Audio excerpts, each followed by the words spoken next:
കോടതി വിധി വന്നതിന് പിന്നാലെ ദുരൂഹമായ സാഹചര്യത്തിൽ തെളിവുകളും രേഖകളും നഷ്ടപ്പെടുന്നു.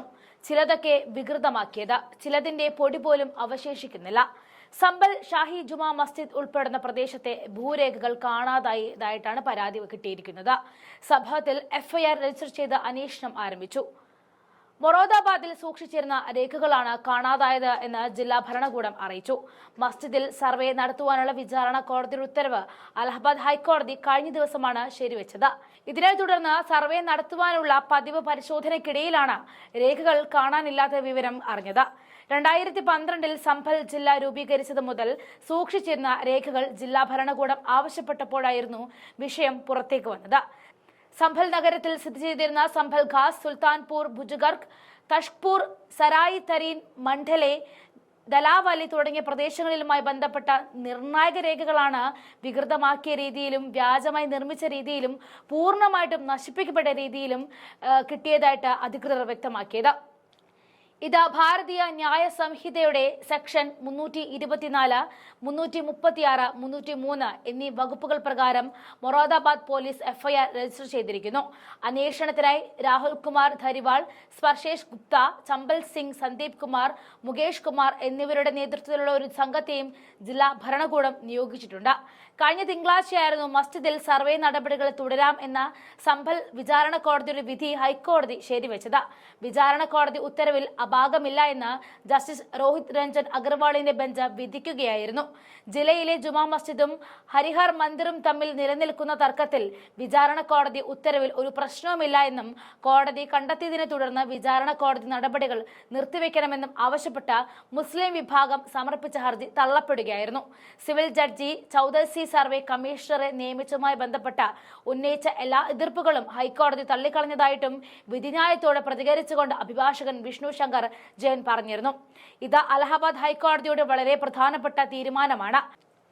November 19 civil judge senior division Chaudhary നിയമിച്ച സർവേ കമ്മീഷണറെ തെറ്റായ നിയമനമാണെന്നും നിയമനം നടത്തുന്നതിന് മുൻപ് അദ്ദേഹം മസ്ജിദ് കമ്മിറ്റിയെ കേൾക്കണമായിരുന്നുവെന്നും രാജ്യത്ത് തെറ്റിദ്ധാരണ പ്രചരിപ്പിച്ച എല്ലാവരും ഇന്ന് നിയമനിർദ്ദേശം കോടതി പൂർണ്ണമായും തള്ളിക്കളഞ്ഞുവെന്നും പറഞ്ഞു. സർവേ കമ്മീഷണറെ നിയമിക്കാനുള്ള കോടതിയുടെ അധികാരത്തെക്കുറിച്ച് വിശദീകരിച്ചുകൊണ്ട് ജെയിൻ പറഞ്ഞത്, നിയമത്തിലെ ലളിതമായ നിർദ്ദേശം കോടതിക്ക് ഓർഡർ 26, റൂൾ 9, 10 എന്നിവയുടെ അധികാരം വിനിയോഗിച്ച് ഒരു സർവേ കമ്മീഷണറെ നിയമിക്കാൻ കഴിയും എന്നതാണ്. ആ സമയത്ത് ആരെയും കേൾക്കേണ്ട ആവശ്യമില്ല എന്നും സർവേ കമ്മീഷണർ സർവേക്കായി സ്ഥലത്തേക്ക് പോകുമ്പോൾ രണ്ട് കക്ഷികളുടെയും സാന്നിധ്യത്തിൽ അദ്ദേഹം സർവേ നടത്തണം എന്നതാണ് നിയമത്തിന്റെ കൽപ്പന. നവംബർ 19, 24 തീയതികളിൽ 2 ദിവസങ്ങളിലും ഇത് ഇവിടെ പിന്തുടർന്നു. സർവേയെക്കുറിച്ച് ചോദ്യങ്ങൾ ചോദിച്ച ചില പാർലമെന്റേറിയന്മാരെയും മുതിർന്ന അഭിഭാഷകരെയും വിമർശിച്ചുകൊണ്ട് അദ്ദേഹം കൂട്ടിച്ചേർത്തു. അപ്പോൾ കോടതിയുടെ അന്തസ്സിനെയും കക്ഷികളുടെ അന്തസ്സിനെയും കുറിച്ച് അഭിപ്രായങ്ങൾ പറഞ്ഞ വലിയ ബാരിസ്റ്റർമാരെയും പാർലമെന്റേറിയന്മാരെയും ഇന്ന് യുക്തിസഹമായ ഒരു വിധി അതിനെ പൂർണ്ണമായിട്ടും വിരാമമിട്ടിരുന്നു. വിചാരണ കോടതിക്കുള്ള സ്റ്റേ നീക്കാനുള്ള ഹൈക്കോടതിയുടെ തീരുമാനം നിയമ നടപടികൾ തുടരുമെന്നും ജെയിൻ പറഞ്ഞിരുന്നു. ആരാധനാലയ നിയമവും ഡിസംബർ 12 സുപ്രീം കോടതി ഉത്തരവും ഈ കേസിൽ ബാധകമല്ല എന്നും അദ്ദേഹം വ്യക്തമാക്കിയിരുന്നു. സീൽ ചെയ്ത കവറിൽ സമർപ്പിച്ച സർവേ റിപ്പോർട്ടിന് സ്റ്റേ അവധി നൽകുന്നതിനായി സുപ്രീം കോടതിയെ സമീപിക്കും എന്നും പറഞ്ഞിരുന്നു. അതേസമയം വിചാരണക്കുള്ള സ്റ്റേ ഹൈക്കോടതി ഒഴിവാക്കി. അതായത് വിചാരണ കൂടുതൽ മുന്നോട്ടു പോകും. 1958 AASI സംരക്ഷിത സ്മാരകമാണിതെന്നും 1958 AAS നിയമപ്രകാരമാണ് ഇത് നിയന്ത്രിക്കപ്പെടുന്നത് എന്നും ഇരു കക്ഷികളുടെയും സമ്മതിച്ച കേസായതിനാൽ ആരാധനാലയ നിയമമോ ഡിസംബർ 12 സുപ്രീം കോടതി ഉത്തരവോ ഇവിടെ ബാധകമല്ല എന്നും മുസ്ലിം പക്ഷത്തിന്റെ ഹർജി കോടതി തള്ളുകയും സർവേ ശരിയാണെന്ന് പറയുകയും ചെയ്തിരുന്നു. ഏത് സർവേ നടത്തിയാലും അത് വായിച്ച് കേൾപ്പിക്കുകയും രേഖകളുടെ ഭാഗമാക്കുകയും ചെയ്യും. സുപ്രീം കോടതിയിൽ പോയാൽ അവരെ സ്വാഗതം ചെയ്യാൻ ഞങ്ങൾ തയ്യാറാണെന്നും ഹരിശങ്കർ ജെയിൻ സംഭവത്തെക്കുറിച്ച് പറഞ്ഞിരുന്നു.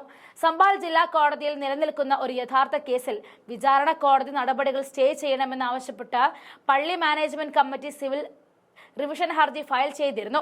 തർക്കക്കിണർ പള്ളിയുടെ പരിസരത്തിന് പുറത്താണെന്നും വ്യക്തമാക്കി ഉത്തർപ്രദേശ് അധികൃതർ സമർപ്പിച്ച സ്റ്റാറ്റസ് റിപ്പോർട്ടിൽ മറുപടി നൽകാൻ ഏപ്രിൽ 29 സുപ്രീം കോടതി ഷാഹി ജുമാ മസ്ജിദ് മാനേജ് കമ്മിറ്റിക്ക് 2 ആഴ്ച സമയവും അനുവദിച്ചിരുന്നു. 2024 നവംബറിൽ വിചാരണ കോടതി നടപടികൾ സുപ്രീം കോടതി സ്റ്റേ ചെയ്തു.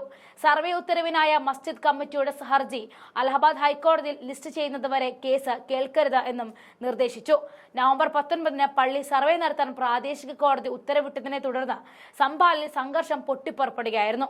ഉത്തരവിനെതിരായ പ്രതിഷേധങ്ങൾ പോലീസുമായുള്ള ഏറ്റുമുട്ടലിലേക്ക് വരെ നയിച്ചു. അതിന്റെ ഫലമായി 4 പേർ മരിച്ചു.